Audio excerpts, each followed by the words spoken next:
வணக்கம். ரெமி கிச்சனுக்கு உங்களை வரவேற்கிறேன். இன்றைக்கி நம்மளுடைய வீட்டில் சண்டே மீல்ஸ் என்னென்னா, சண்டே ஹெல்த்தியான லஞ்ச் என்னென்னா, எப்பவும் சொல்கிற மாதிரி வடித்த புழுங்கலரிசி, வெள்ளை வெளியேன்னு இருக்க புழுங்கலரிசி சாதம். அப்புறம் இது சாம்பாரும் இல்லை, வத்த குழம்பும் இல்லை, அந்த மாதிரி ஒரு அரைச்சி விட்ட குழம்பு. நம்ம வெண்டைக்காவை போட்டு அரைச்சி விட்ட குழம்பு, மிளகா, தனியா, துவரம்பருப்பு, தேங்காய் எல்லாத்தையும் வறுத்துட்டு அரைச்சி விட்ட சாம்பார் செய்வோம் இல்லையா, அந்த மாதிரி அரைச்சி விட்டு லைட்டாக புளி ஊற்றி செய்கிற குழம்பு. இது அரைச்சி விட்ட குழம்பு, பொரிச்ச குழம்புன்னு சொல்லுவாங்க இல்லையா இங்கே, அந்த மாதிரி இது ஒரு அரைச்சி விட்ட குழம்பு. பருப்பு போடாதது. ஆனால் பருப்பினுடைய எல்லா சாம்பாருக்கு போடுற எல்லாமே போடணும். ஆனால் துவரம்பருப்பு மட்டும் வேக வச்சு போடக்கூடாது. மிளகா, தனியா, வெந்தயம், பெருங்காயம், தேங்காய் எல்லாமே நல்லா வதக்கிட்டு நல்லா வறுத்து அரைச்சிட்டு அந்த அரைச்ச பேஸ்ட்டை போட்டு லைட்டாக புளி ஊற்றி வெண்டைக்காய் வதக்கி அது போட்டு அந்த குழம்பு வைக்கிறது. இது நான் ரெமி கிச்சனில் போடுறேன் உங்களுக்கு.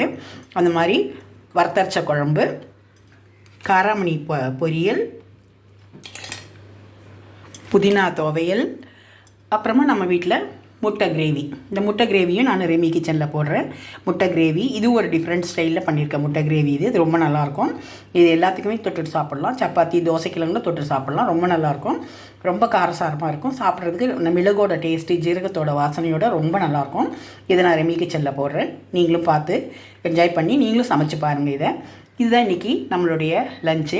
இதுக்கப்புறம் தயிர், நம்ம எப்போவுமே ஆஸ் யூஸ்வல் நம்ம வீட்டில் இருக்கும் தயிர் வச்சுட்டு சாப்பிடுவோம். இந்த மாதிரி புழுங்கலரிசி சாதமும், காராமணி பொரியலும், அரைச்சி விட்ட வெண்டைக்காய் குழம்பும், முட்டை கிரேவியும், புதினா துவையலும் தான் இன்றைக்கி நம்மளோட லஞ்சு.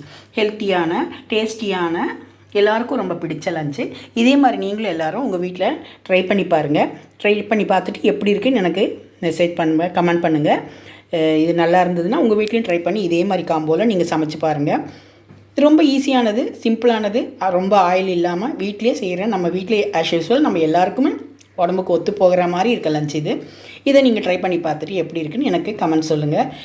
சப்ஸ்கிரைப் பண்ணுங்கள், லைக் பண்ணுங்கள், ஷேர் பண்ணுங்கள். ரெமி கிச்சனை எல்லோரும் தொடர்ந்து பாருங்கள். உங்களுடைய ஆதரவுக்கு ரொம்ப நன்றி.